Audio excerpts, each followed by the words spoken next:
गीता हमको जीवन का लक्ष्य क्या है, कैसे निर्धारित करना है, ये बताती है।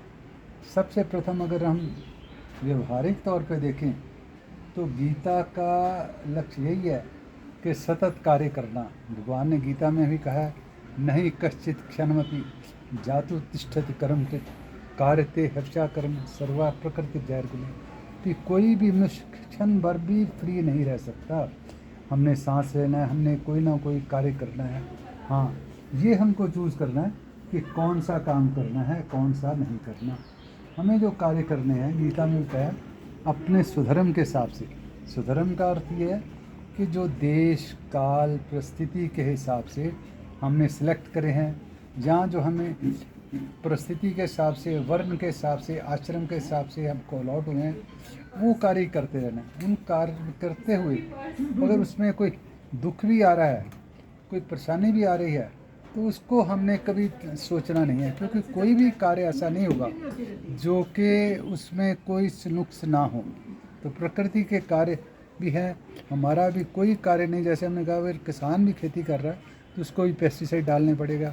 अगर वो सोचे कि मेरे डालने से जीव जंतु मरते हैं, तो वो ठीक नहीं है।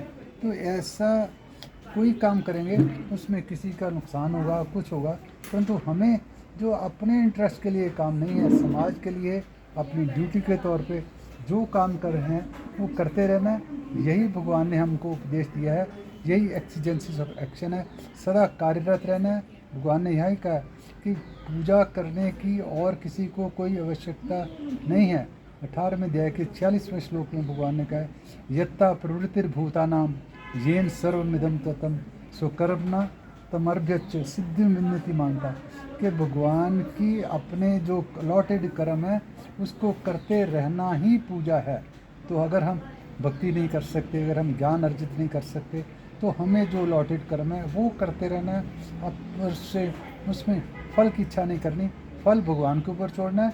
फल हमें डायरेक्टली इनडायरेक्टली हमें एज ए बाई प्रोडक्ट मिलेगा तो सही, पर वो जो है, जो हमें काम करते हुए सांत्वना मिलनी है, शांति मिलनी है, वो हमें फल की इच्छा से काम करके नहीं मिल सकती। तो सदा कार्यरत रहना ही जो गीता का उद्देश्य है। हाँ, अगर एक और श्लोक आता है, दूरेनी ह्यवरम कर्म बुद्धि योगा धनंजय, जो हम फल की इच्छा से कर्म करते हैं वो कर्म जो है उसके मुकाबले में वो निकृष्ट कर्म ही है, उसमें हमें एक लिमिटेड फल मिलेगा। पर जो फल की इच्छा के बिना हम कार्य करते हैं उससे हमें अनलिमिटेड फल, अर्थात शांति अनलिमिटेड, और ये बाई प्रोडक्ट के तौर पे भौतिक सुख मिलते रहेंगे। चाहे गीता का उद्देश्य भौतिक सुख देना नहीं है, गीता का उद्देश्य है कि मनुष्य को सुखी रखना, पर उसी सुखी के प्रोसेस में भी हमको भौतिक सुख भी मिलेंगे। तो अतः फिर यही है कि हमें सतत कार्य करते रहना, अपने धर्म के हिसाब से कार्य करते रहना, यही गीता का अमर संदेश है।